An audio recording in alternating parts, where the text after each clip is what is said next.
Então, bom dia. Estamos aqui na continuidade da leitura do livro Os Três Aprendizados da Primeira Infância, a Configuração do Destino. Hoje é o nosso terceiro encontro. Hoje quem vai fazer a leitura é a Marta, mas antes a Márcia vai fazer a leitura do verso, né, que nós combinamos que íamos manter, né, esse verso sobre o pensar, sentir e querer. Por favor, Márcia. No pensar, lucidez. No sentir, afeição. No querer, ponderação. Se eu aspirar a essas três, então poderei esperar, saber orientar-me corretamente nas trilhas da vida, frente a corações humanos no âmbito do dever. Pois lucidez provém da luz da alma e afeição mantém o calor do espírito. Ponderação revigora a força vital. E tudo isso, aspirado na confiança em Deus, conduz nos caminhos humanos a bons e seguros passos na vida. Rudolf Steiner. Marta, por favor. A Marta Assim, vai ler o capítulo, vai ler nós estamos na página 19, no 20º parágrafo, mas, como de costume, nós lemos um parágrafo que foi lido na vez anterior para poder fazer a ligação, né, do sábado passado para cá. Então, Marta, por favor. assim, nós já estamos, sem dúvida, numa época em que as palavras não ressoam de dentro da alma, de modo a adquirir um impulso ideal. E isto está diminuindo constantemente. Porém, quando não existe esse impulso ideal, em outras palavras, quando o ser humano desperto não está em condições de, além das coisas físicas, falar também de seus ideais, de voltar-se, de certo modo, para o que simplesmente pertence aos ideais e está acima e além do mundo físico, conferindo à vida objetivos situados acima da vida física, quando o homem não desenvolve em sua linguagem cotidiana termos para os ideais, quando a própria linguagem não está vertida em idealismo, então somente com muita dificuldade o ser humano encontra durante o sono aquela relação com o arcanjo que, na verdade, é necessária. E assim não se estabelece durante o sono uma ordem naquilo que deve acontecer entre a alma humana e a hierarquia dos arcanjos. Quando isso ocorre, estando o homem entregue ao materialismo e não desenvolvendo idealismo algum em sua linguagem, aos poucos suas palavras se tornam de tal ordem que a pessoa pouco fala de ideais. E então a vida terrena decorre de modo tal que, na verdade, toda noite, se é que eu posso me expressar desta maneira, perde a conexão com o ser arcangélico. Então lhe será difícil estar tão intimamente ligado ao mundo espiritual a ponto de poder integrar-se suficientemente, com todo o vigor, à vida após a morte, à vida desde a morte até um novo nascimento. O ser humano enfraquece a si próprio, porque sua linguagem não contém nenhum idealismo para a vida entre a morte e um novo nascimento. Conhecer como se relacionar com essas coisas já é um saber na vida.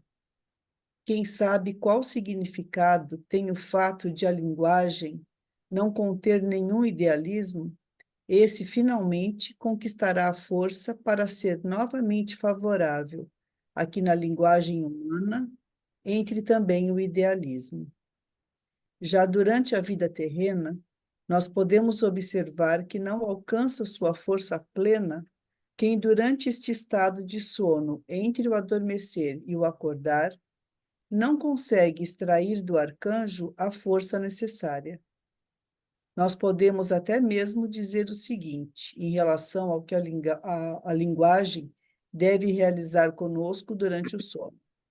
Para podermos obter isso da maneira correta, como resultado para a nossa vida, precisamos realmente esforçar-nos para ter um idealismo tal que para dentro das palavras não flua somente a comunicação sobre a vida cotidiana, mas também o espiritual, sob forma de idealismo.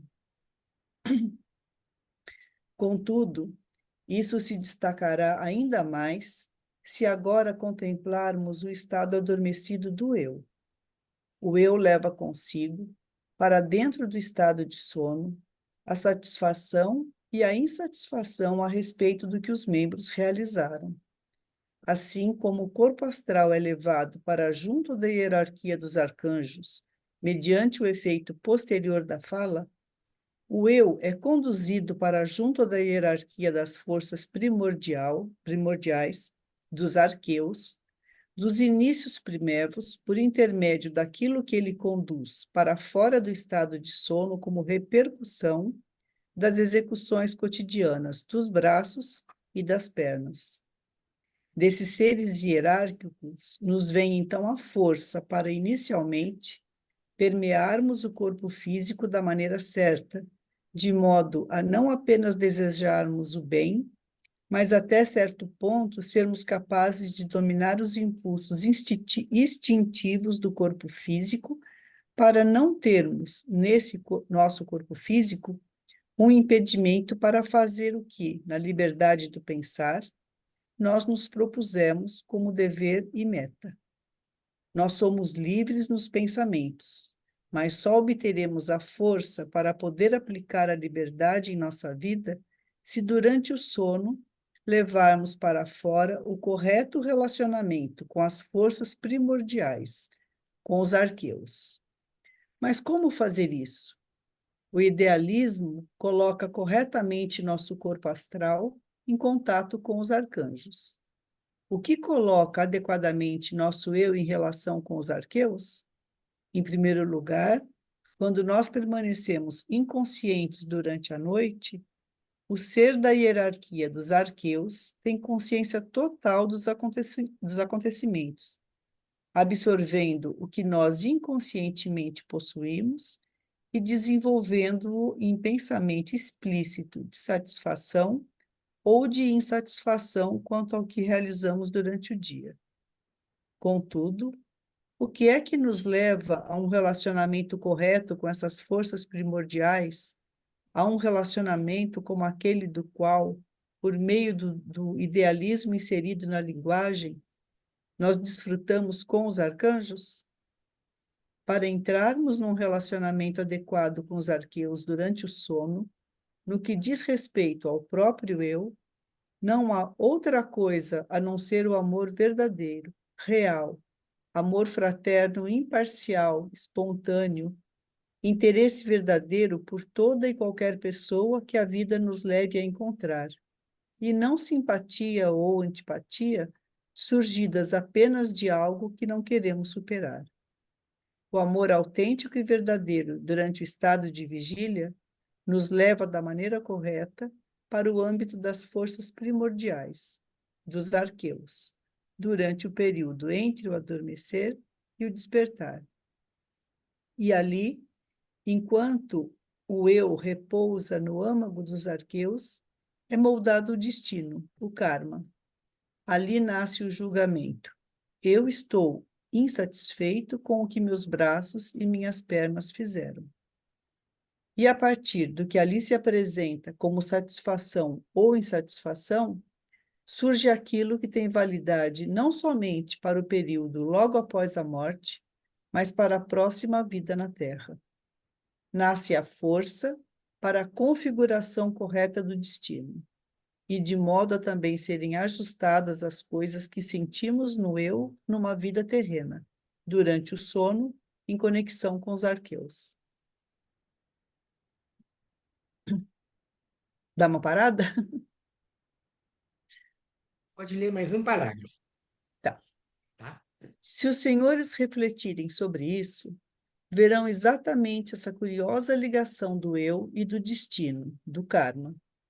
Enquanto, por assim dizer, nós vemos como o corpo astral, quando o ser humano é um idealista, entrega a linguagem aos arcanjos como uma oblação para que os arcanjos possam, durante o período entre a morte e um novo nascimento, direcioná-lo de maneira adequada, assim também vemos que o eu tece o destino.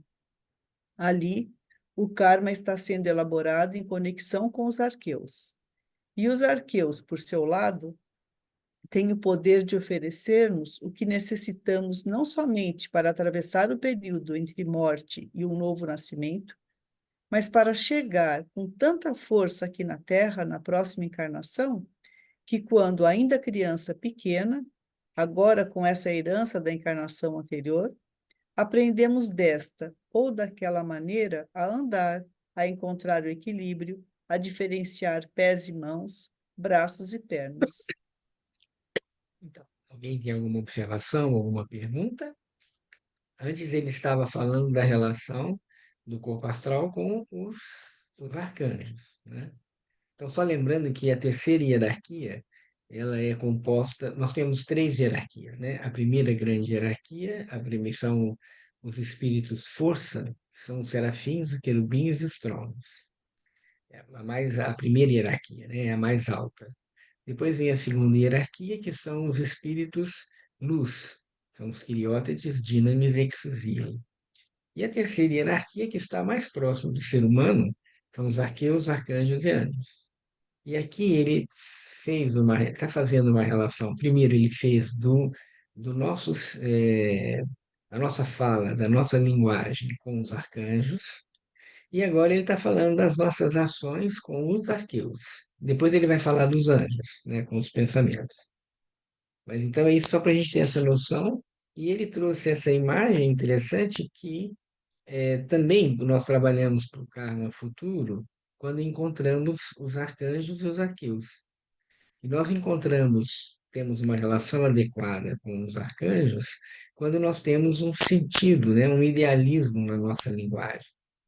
Ter o cuidado com o que nós falamos e que não seja só durante o dia, que eu não fale apenas sobre coisas da vida prática, que isso faz parte da vida mesmo, mas quanto mais eu também trouxer uma espiritualidade, um idealismo para a fala, isso significa falar corretamente, não usar inadequadamente os conceitos, né? Não mentir com as palavras, né? Se a gente for ampliar isso, isso vai nos ajudar, né?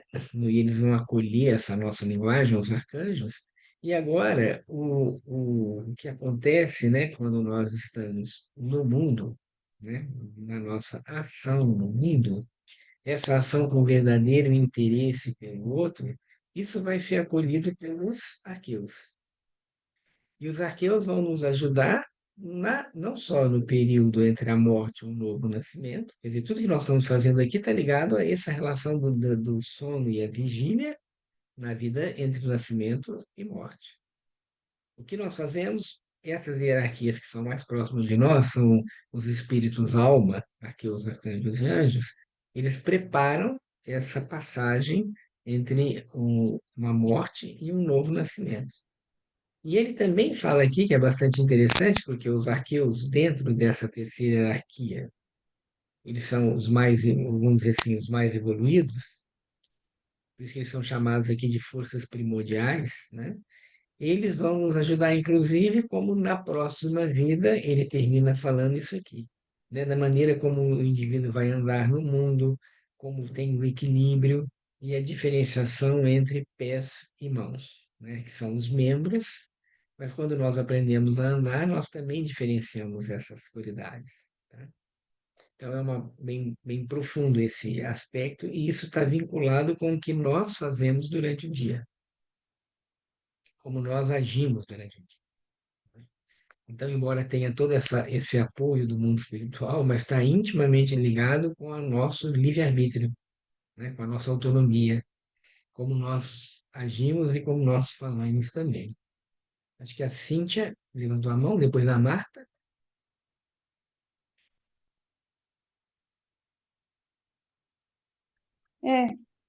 Sobre o que você está falando agora, eu entendi, não sei se eu entendi direitinho, né?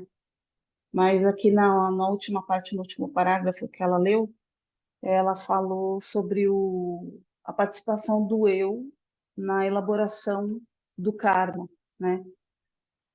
E aí eu nunca tinha entendido isso, né? Porque eu achava que o eu, ele não participava, assim. Não sei se eu estou conseguindo me expressar direito, mas eu não conseguia compreender como que isso acontecia, né? E aqui, pelo que eu entendi, então, através desses atos, né, que a gente faz, o eu, então,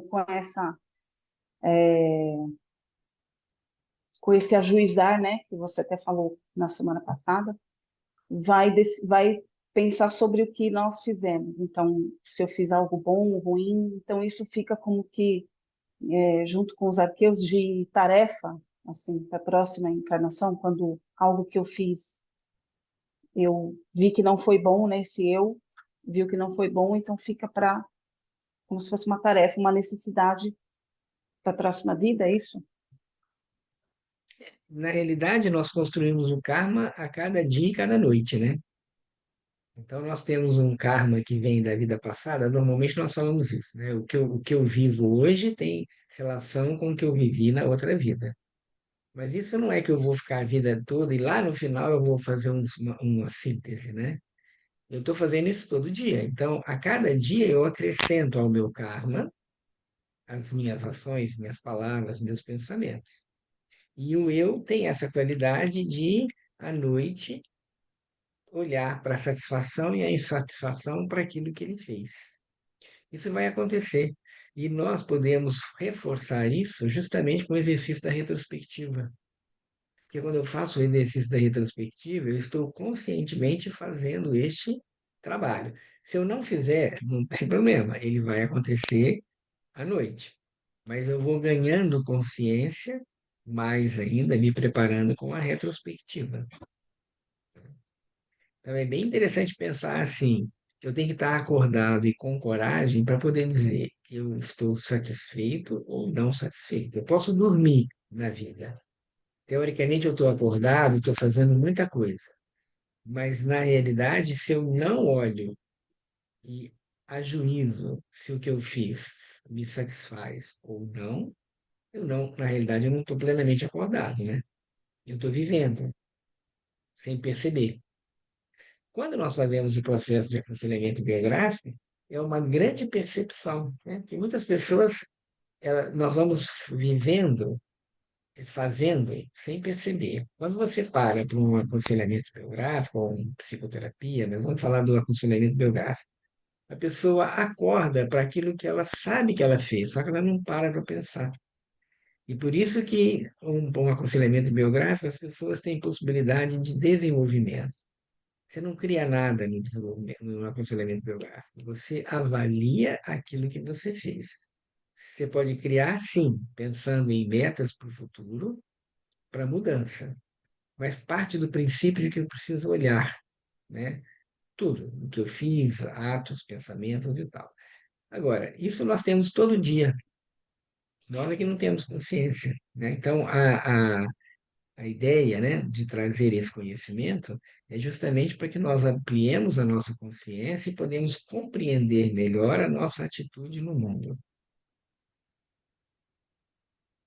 Certo, Cíntia? Uhum. Acho que você está com um pouquinho de delay para mim. Você está um pouquinho atrasado. Você faz o movimento, mas parece que está um pouquinho atrasado. Mas está tudo bem? Está tudo certo aí? Tá, tá. Estão me ouvindo? Está um pouquinho atrasadinho para mim, mas está Congelou. tudo bem. Hum. Marta? É.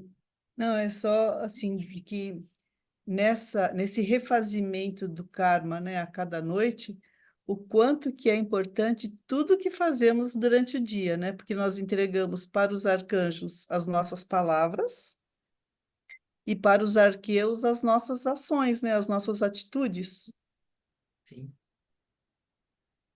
Então, o quanto que a gente tem que procurar colocar consciência em cada coisa para porque é um refazimento do karma, né? Uhum. Nós vamos tecendo, né? É uma tessitura que nós vamos fazendo, né? E é lógico que isso tem a ver com outras pessoas, né? Evidentemente, mas eu não posso me responsabilizar pela ação do outro. Eu só Uhum. posso me responsabilizar pela minha ação, ou pela minha palavra, pelo meu pensamento, né? Por isso que algumas pessoas brincam e falam, ah, preferia que eu não soubesse de nada disso, né? Eu não precisava ser responsável. Mas, na realidade, quanto mais nós aprofundamos, maior é a nossa responsabilidade, né? Obrigado, Marta. Priscila?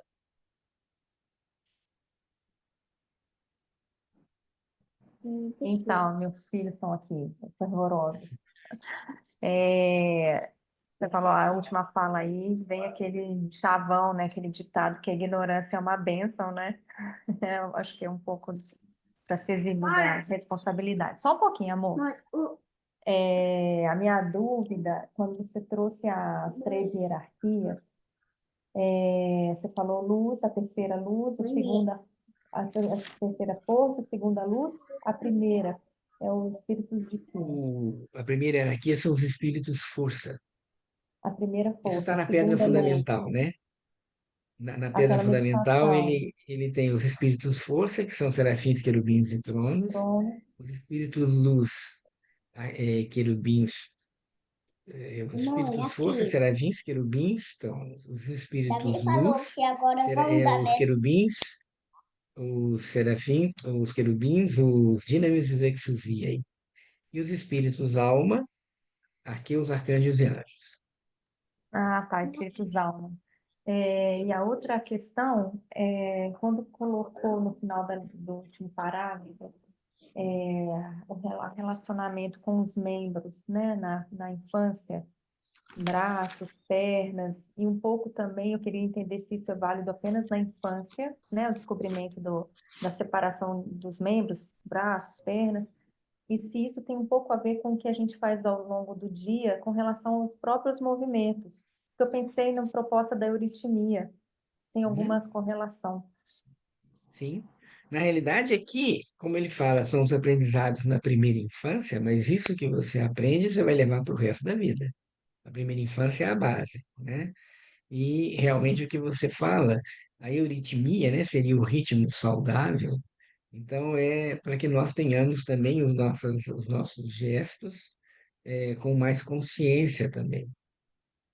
Nós fazemos muitos gestos que não têm necessidade, ou não têm consciência, são absolutamente que também são necessários, né? É lógico, se eu colocar um dedo numa chapa quente, eu não tenho que ficar tendo consciência, ai, está queimando, eu preciso tirar. Isso faz parte do ser humano, né?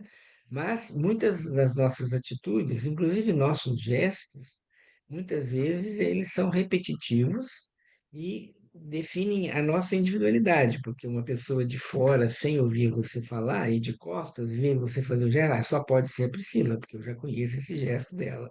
Isso faz parte. Mas é interessante pensar assim, quantos gestos que nós fazemos que são realmente desnecessários. Ou pior ainda, quantos gestos são inadequados, né? Então, isso que você pergunta realmente é interessante, né? Ter esse cuidado com o gestual, né?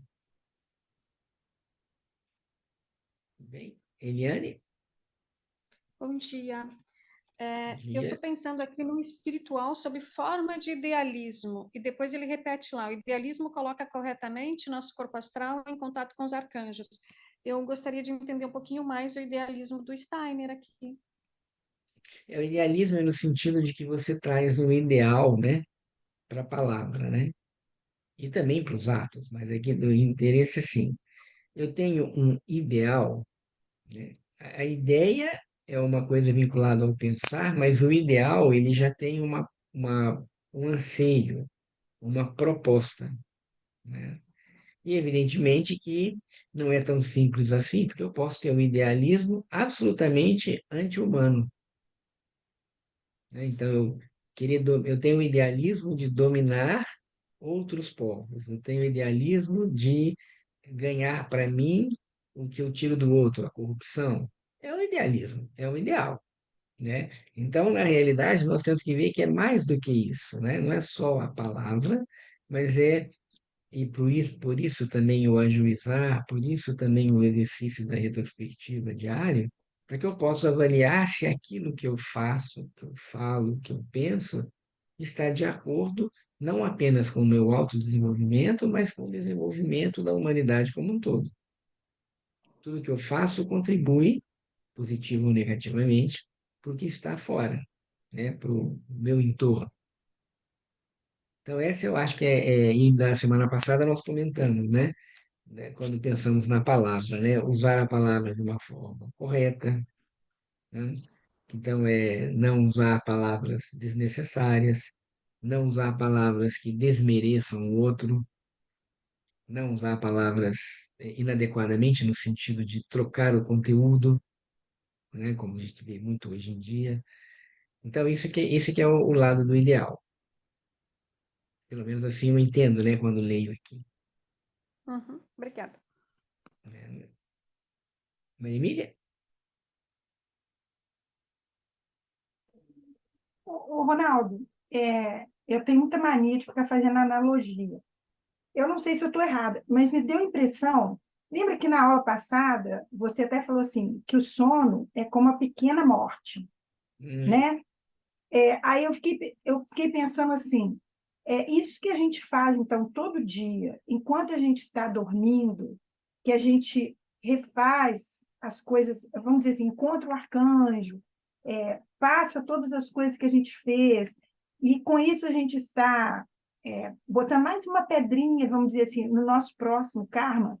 Não seria parecido com quando a gente desencarna mesmo, e aí vai fazer um levantamento geral do que foi a nossa vida geral, como se fosse assim, durante a noite a gente faz um levantamento da nossa vida pequenininha, que foi o dia. E depois que a gente desencarna, a gente faz um levantamento da nossa vida grande, que foi toda sim. aquela vida encarnada.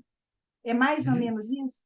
É exatamente isso. Você, quando você faz o dia, né? Você preparou o seu dia, né? O seu dia seria, se você ampliar, é toda a tua vida, né? Ou se Sim. você diminuir, digamos assim, né? A vida é o macro, o dia é o micro. E o Uhum, sono é a mesma coisa em relação à morte. O sono é o micro, a morte é o macro. uhum, Isso realmente é feito, e isso é bem interessante a gente pensar, que nós temos, né, um corpo físico, um corpo etérico, o astral e o eu. Nosso corpo físico, deixa eu só fechar a janela aqui, que aqui tá uma barulhada danada. Pera, não sei se está incomodando você. Pera aí. Eu moro aqui perto de uma avenida que tem gente que passa achando que está num rally, né? Então faz um barulho aqui que incomoda muito. Mas então, o corpo físico, quando você morre, ele vai para a Terra. O corpo etérico, ele que nos mantém vivos, ele também se dissolve no éter cósmico, isso demora 3 dias, né, segundo o conhecimento esotérico, e aí tudo que a vida, tudo que nós fizemos na vida repassa, né, porque o corpo etérico é o corpo que retém a memória, tudo que nós fizemos, nós vamos lembrar exatamente como aconteceu, muito diferente do que a nossa memória, muito além da nossa memória de vigília. Eu não consigo lembrar tudo, né? Basta vocês fazerem o exercício da retrospectiva para nós percebermos como que nós ficam muitas lacunas, né? Quanto mais uhum. eu treino, melhor. E aí, quando vem a dissolução do corpo astral, a dissolução do corpo astral ela se dá em 1/3 da vida, do tempo vivido na encarnação, entre a morte e o novo nascimento, entre o nascimento e a morte. Então, facilitando o cálculo, se uma pessoa viveu 60 anos, esse período de dissolução do corpo astral, ele é 1/3, seria 20 anos. Por que que é 1/3? Porque, em princípio, o ser humano foi preparado para dormir 1/3 do dia. Então, nós deveríamos dormir 8 horas.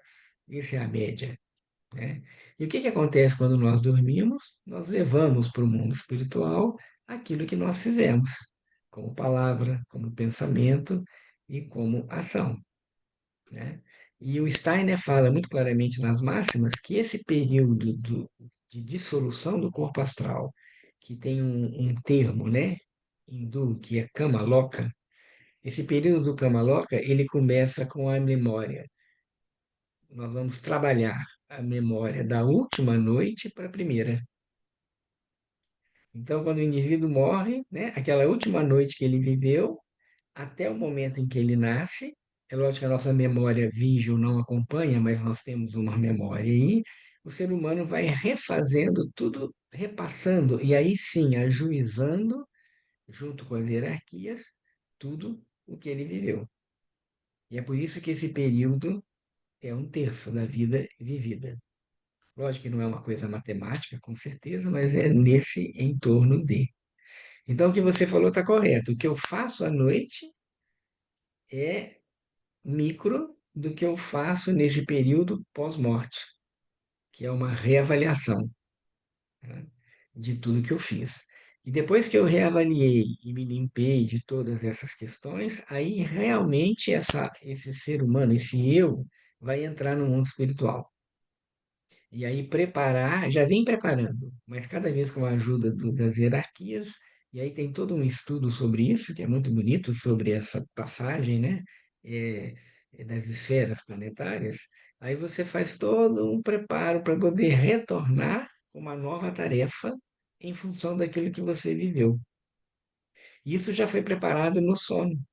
Isso ele está mostrando bem claramente aqui. Não é só lá, né? Porque quando a gente estuda as esferas, fica parecendo que tudo isso está só lá na frente, né? Mas nós vamos fazendo isso a cada noite, a cada dia, a cada noite. Então a sua observação está correta. Obrigada. Priscila, Eu fiquei com uma dúvida agora com essa última explicação, com a pergunta da Emília. está um pouquinho baixo para mim. Priscila, você pode falar um pouquinho Tá, mais alto? Aí, posso. Melhorou? melhorou. Melhorou? Eu Melhorou fiquei bem. com uma dúvida agora com relação a essa última explicação, porque a gente consegue entender a importância desse período, né? Dessa noite, desse sono. E aí eu queria entender se isso tem a ver com o ciclo circadiano, ou se é literal mesmo, é noite e dia, quando a gente fala sono e vigília, porque eu fiquei pensando nas pessoas que trabalham à noite, nos médicos, plantonistas, né? Uhum. Como isso é sono, não importa se ele é de dia ou a período noturno, à noite mesmo, tem. Em princípio, porque o que que acontece? Isso é baseado no fato de que, quando eu durmo, o corpo astral e o eu se afastam, né? Então, independente do momento, né, se eu dormir de noite ou de dia, se eu estou dormindo, eu faço esse processo, né? Agora, aí já nós começamos a perceber como nós, seres humanos, também, de uma certa forma, atrapalhamos um pouco o processo natural, porque naturalmente o ser humano deveria dormir quando o sol se põe e acordar quando o sol levanta. Isso na medicina Ayurveda, né, era uma coisa que era muito considerada, né, a primeira das medicinas mais antigas era muito considerado. Mas por necessidade humana nós invertemos. Então nós temos turnos, né? Não é só os médicos, né? Tem pessoas que trabalham em turnos, né? E isso realmente você tem que ver agora, até para a saúde física, se o sono que a pessoa tem, também ele é um sono adequado, e já dá para perceber, fica uma pergunta natural, o que que é um sono induzido com hipnóticos, né? Então, um sono que é induzido com medicação, que a pessoa não consegue dormir, ela usa uma medicação que faz ela dormir, faz um desligamento, com certeza, mas que não é um processo tão natural assim. E também nós podemos ver como forças contrárias ao desenvolvimento atuam, porque cada vez mais, se eu tenho processos de insônia, dificuldade de dormir, eu tenho dificuldades nesse processo que nós estamos falando aqui, né? E cada vez mais você vê pessoas que têm muita dificuldade para dormir e que precisam de soníferos. Tudo bem, ela consegue dormir, mas fica uma pergunta: será que esse processo induzido quimicamente tem toda a abrangência de um sono que é normal? Com certeza tem. Tem dúvida que tem alguma coisa, mas tudo aquilo que você sai do normal, né? Do normal, quando eu falo do fisiológico, né? Com certeza tem um preço. Com certeza vai ter um preço aí também, né? Mas com certeza, se você dorme, significa que seu corpo astral e o seu eu se afastam. E eles então fazem esse processo, levar aquilo que foi feito com a palavra, no caso do corpo astral, ou dos atos, no caso do eu. Vamos em frente? É muito curioso ver como no esforço da criança, quando ela passa do engatinhar para o andar, conquistando primeiramente o equilíbrio, repercute todo o modo como o eu, na encarnação anterior, por intermédio do amor universal, colocou da maneira correta o sono em relação com os arqueus. Isto se expressa no aprender a andar. Podemos acompanhar isso até nos menores detalhes. Podemos ver quando uma criança volta seguidamente a cair e como isso provém do fato de essa criança, numa vida anterior, ter desenvolvido fortes sentimentos de ódio contra pessoas. Ela conseguiu apenas aproximar-se das forças primordiais, não tendo encontrado a ligação correta com elas. E justamente nesse aprender a andar, nessas repetidas quedas, se expressa o efeito. Quem adquirisse o olhar correto exatamente para isso, quem, por exemplo, se propusesse, abre aspas, eu quero me tornar um educador verdadeiro pelo fato de observar corretamente as crianças quando aprendem a andar, fecha aspas. Quem pudesse realizar isso poderia verdadeiramente, ao observar a criança aprendendo a andar, ver coisas incríveis daquilo que, na qualidade de educadores, de professores, nós devemos equilibrar karmicamente, por ela ter trazido amor universal insuficiente ou suficiente, porém aplicado de modo errôneo da encarnação anterior para dentro da vida atual. Aqui os senhores veem como o ponto de vista materialista permanece confinado ao que é físico. O ponto de vista materialista descreve como o organismo humano se ergue qual uma máquina, aprendendo assim a andar e etc. No entanto, a tudo que é físico está ligado a algo espiritual, e quem, observando, abrange o processo inteiro, aprende a reconhecer que no processo do aprender a andar da criança se manifesta algo da vida terrena pregressa.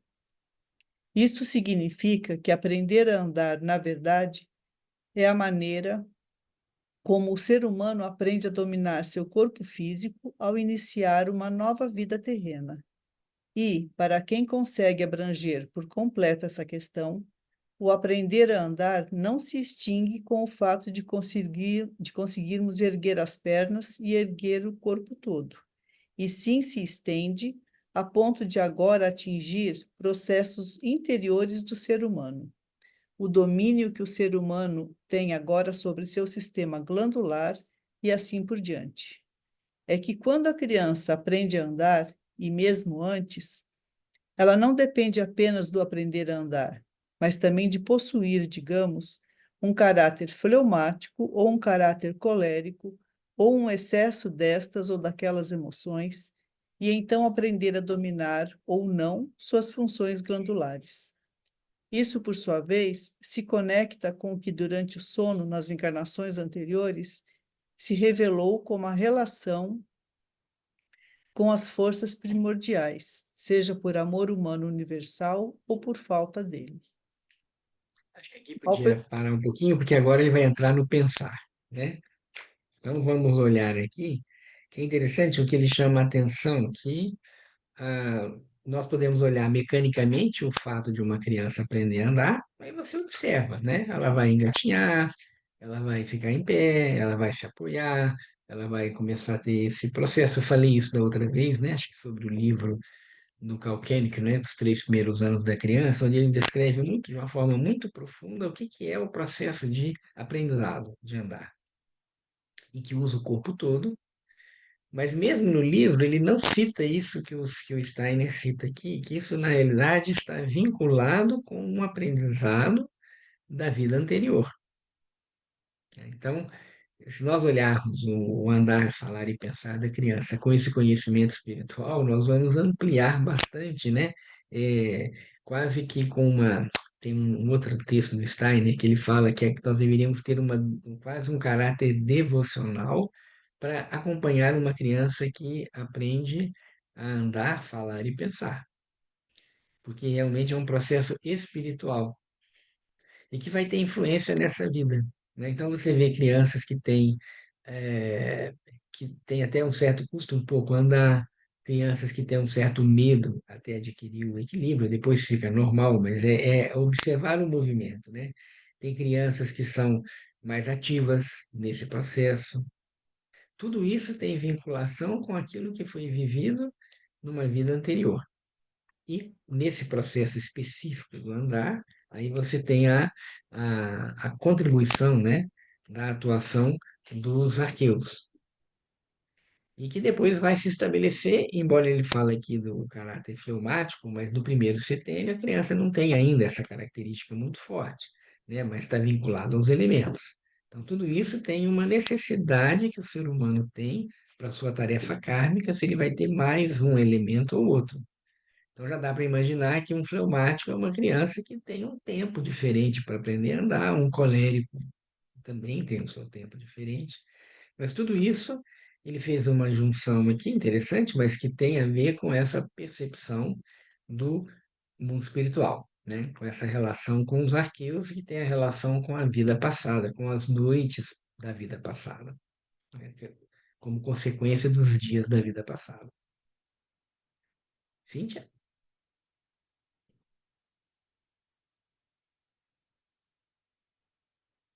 Pensei que eu não ia conseguir ligar o microfone. Em relação a esse andar, eu vi que ele não mencionou aqui sobre o tempo. Quando. Vocês estão me ouvindo? Bem? Tá. Uhum. Sobre o tempo, assim, quando a criança tem alguma relação quanto a isso, quando a criança aprende a andar, é, se é que se pode falar assim rápido, tipo, sei lá, com 9 meses, 10 meses, ou uma outra criança que aprende mais tarde, mais, sei lá, 1 ano e meio, 1 ano e pouquinho, isso tem alguma, isso também entra nessas observações do andar? Isso está vinculado àquilo que eu falei, está Eu digo em vinculado ao relação ao karma espiritual. tá vinculado ao karma da própria pessoa, né? Porque o processo mecânico de aprender é o mesmo para qualquer criança. A diferença do tempo, ela está naquilo que é a necessidade kármica dessa criança que foi construída com essa ajuda. E depois que a criança aprende a andar, mesmo que ela demore para andar, a partir do momento que ela aprendeu, ela anda, a não ser que ela tivesse algum distúrbio neurológico. Não estamos falando aqui de distúrbios, né? Nós estamos falando do processo do tempo individual. E esse tempo individual, o próprio nome fala, né? É indivíduo. É aquilo que aquela individualidade precisa para poder adquirir essa qualidade. Isso inclui também não só o aprender a andar Entendi. mecanicamente, mas assim a postura de coragem ou de medo com a queda, de atingir um equilíbrio. Tudo isso tem um caráter individual. Uhum. Né? E só para, na verdade, assim, para pensar, eu lembrei daquelas patologias infantis, né? Onde a criança ela aprende a andar, ela adquire, né, essa capacidade e depois ela perde. Acho que é distrofia de Duchenne, que tem uma questão ali muscular, a criança ela aprende a andar normalmente. Aí depois, quando está com uns 2 anos e pouquinho, se eu não me engano, 3 anos, ela começa a apresentar essas dificuldades, né, de se erguer, e aí ela vai retrocedendo nesse andar, né, até perder totalmente a capacidade. Isso seria algo Mas para aí é se bem pensar também.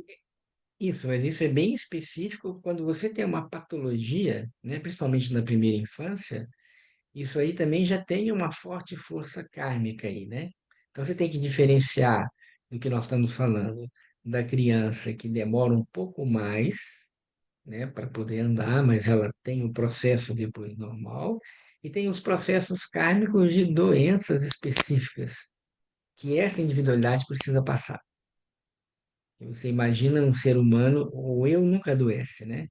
Mas ele encarna num corpo que tem essa necessidade de justamente não completar a primeira atividade mais humana que existe, que é ficar em pé e andar. Mesmo que ele aprenda, né? Você falou bem essa síndrome de Duchenne, que tem essa questão, que geralmente essas crianças não passam de 21 anos, né? Esses seres humanos não passam de 21 anos. E é interessante pensar assim que esse processo ele não se completa. E isso tem a ver intimamente com o karma dessa criança, né? Dessa individualidade que precisa passar por essa experiência na Terra. Então você tem as doenças específicas e você tem as questões de tempo, como você colocou, que é o tempo da criança poder andar mais rápido ou menos rápido. Aí também tem muita influência dos pais que estimulam ou não adequadamente esse processo, né? Então você vê pais que querem que a criança ande mais rápido, então elas trazem uma pressa para esse processo, ou usam, por exemplo, o andador, que é uma coisa que você não está permitindo o desenvolvimento adequado. É um desenvolvimento fisiológico, que eu digo. Tudo por essa pressa de, tem que fazer, tem que andar, ou então por medo, né? Anda com o andador, porque o medo está nos pais, né? Ai, vai cair, vai machucar. Então você vê que tudo isso tem interferências, né? Na evolução dessa individualidade. Eliane? Abri aqui. Quando chega no final ali do parágrafo do caráter fleumático, então o temperamento ele é uma herança espiritual. Eu li alguma coisa num livro Waldorf, eu não lembro qual, tá? Que seria o temperamento é um dom e eu não entendi isso, mas agora começou a clarear. Então eu, por exemplo, se eu sou uma fleumática aqui ou enfim uma sanguínea, sei lá o quê, eu trago isso de uma vida passada. Sim. Temperamento, qualidade planetária, forças zodiacais, a distribuição desses elementos fogo, terra, água, ar não é hereditário. Isso, a cultura externa pode reforçar ou atrapalhar, mas na realidade isso é do indivíduo. Então você não pode falar assim, eu sou fleumático, meu filho vai ser fleumático. Não, isso não tem sentido, né? Porque isso é uma coisa que foi adquirida, vem por uma necessidade kármica. Essa distribuição dos 4 elementos, fogo, terra, água, ar, que aparece no temperamento, aparece na qualidade planetária, aparece no zodíaco, isso tem a ver com a necessidade kármica desse indivíduo. Com o que tem de bom e que tem de ruim. Então, por exemplo, se a pessoa ela tem que ser um pioneiro nessa vida, como uma necessidade kármica, ele tem que vir com muito fogo, que pode se expressar no temperamento colérico, pode se expressar na qualidade marciana, na qualidade planetária marciana, ou pode se expressar na qualidade das forças zodiacais de Áries, Leão e Sagitário, né? Então, isso é uma necessidade, mas isso também traz desafios. Porque o excesso de fogo também, que é o fogo que é importante para uma ação pioneira, se ele está em excesso, ele pode queimar, né? Ele pode também causar muitos problemas para a própria pessoa e para os outros. Mas isso também está vinculado com a necessidade kármica do indivíduo. Marta? Fica mais difícil, viu? Oi? Fica mais difícil para o meu aprendizado aqui, mas vou indo. A minha dúvida é com relação a esse domínio sobre as forças glandulares, que Na é realidade, ele citado. está falando do organismo como um todo, né? É, Porque nada no organismo ele é dissociado. Então, para você andar, por exemplo, só o fato de andar, né? Você mexe o organismo como um todo para poder. Nós achamos só que está nas pernas, né? Mas você tem que entender que todo movimento, ele é uma polaridade. Você tem um movimento do músculo que contrai, mas para aquele músculo contrair e o membro ser movimentado, existe um grupo de músculos que relaxa.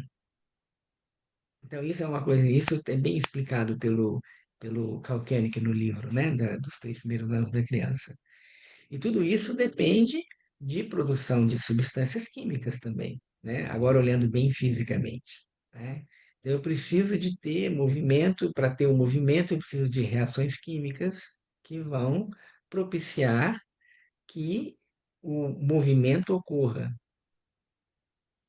E isso é interessante pensar que na Terra, na vida terrena, né, para que eu possa executar alguma coisa, tem que haver uma sequência de fatos.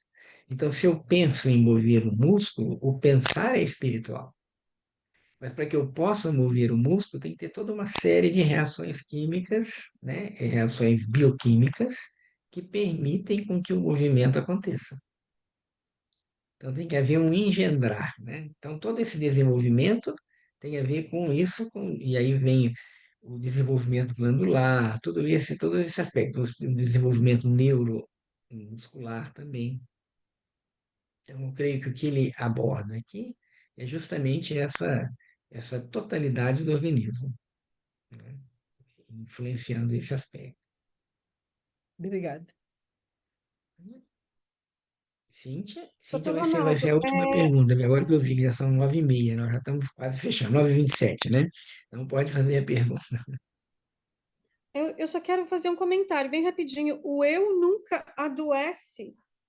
Nossa, Não, como é que eu posso tirar vantagem disso, então, se o eu nunca adoece e, de repente, tem pessoas que ficam doentes o tempo todo, resfriada, enfim.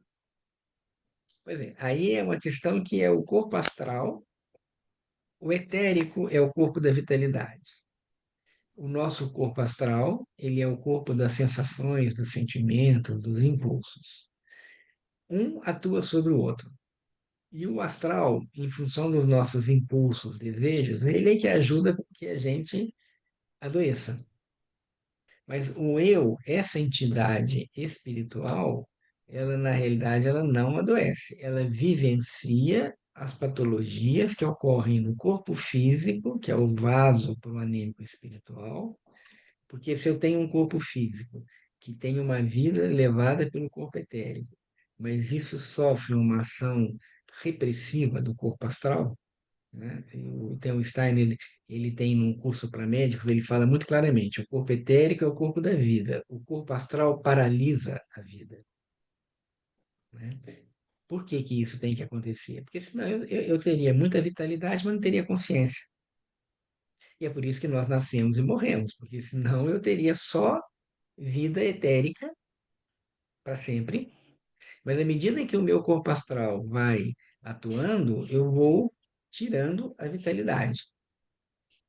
O Steiner também tem uma meditação para médicos que ele fala: se você observa do embrião até a juventude, você vê o corpo etérico atuando. Se você olha do idoso para o homem maduro, para a juventude, você vê o corpo astral atuando. E o que que acontece quando nós olhamos? Nós olharmos aqui as pessoas mais jovens e os mais maduros, né, para não falar os mais velhos, você vê nitidamente a ação do corpo astral, desgastando o nosso corpo físico. Então, na realidade, o eu vivencia, e isso faz parte do processo de aprendizado kármico, as patologias, os desafios que nós temos em função dessa relação corpo físico, corpo etérico, corpo astral. O corpo físico é a ponta. Isso é muito importante em termos de medicinas, no sentido de medicinas que atuam pensando no desenvolvimento do indivíduo, né? Quando uma doença aparece no corpo físico, ela já apareceu num nível mais sutil. Então, quando eu vejo lá, apareceu uma gastrite. Isso é bem simples, a psicossomática fala isso, né? Apareceu uma gastrite, né? De onde tem essa gastrite? Geralmente tem uma dificuldade de digerir a minha vida social, a minha vida de relacionamentos. E se eu não controlo isso, isso vai para o físico. Então, sempre que existe uma patologia física, lógico, não falando aqui, eu caí, sofri um acidente, também tem outras consequências, mas assim, vamos pensar bem objetivamente. Se eu tenho uma situação física, atrás tem uma mudança anímico-espiritual. Então, é isso que a gente tem que perceber. Nossa, é tão lindo e tão profundo, né? E a gente precisa estudar tanto, né? Não vai dar tempo nessa encarnação. É, por isso que a gente encarna muito, acho que é isso. E estuda no sábado de manhã também. Cíntia? Não é rapidinho, assim. Na verdade, é uma observação sobre quando você estava falando do eu, né? Nesses atos que a gente faz durante o dia. E aí me veio uma coisa assim que a gente quando fala, né, desse eu, de sentir uma satisfação, de ajuizar, né? Pelo menos para mim, assim, no começo me passava assim, nossa, o eu, esse ser superior que está mais ligado assim quando a pessoa tem uma sabedoria e uma intelectualidade, né? Daí eu pensei assim, uma pessoa que trabalha com a terra, né? Que está o tempo todo fazendo, realizando atos com as... Mas a pessoa não precisa ter uma sabedoria, uma intelectualidade, eu digo assim, um acúmulo de estudos, né? Mas o amor que ela coloca ali, o trabalho com que ela realiza, é, esse amor com que ela realiza esse trabalho, certamente esses atos, né, tem essa observação desse eu depois no sono, isso daí conta muito mais do que, eu digo assim, não depende dela ter um grau de desenvolvimento intelectual, né, muito alto, Sim. e sim nos atos com que ela realiza, né, as coisas da vida, seu trabalho. Era isso, só uma observação. O que você cita é a diferença que a gente tem que pensar sobre, né? Eu vou mais falar hoje, mas não vou entrar muito em detalhe, mas é pensar o seguinte, a diferença entre inteligência e sabedoria. São coisas muito diferentes, né? Não vou aprofundar muito, vou deixar para vocês pensarem sobre isso até o nosso próximo encontro, né? Qual seria a diferença entre inteligência e sabedoria?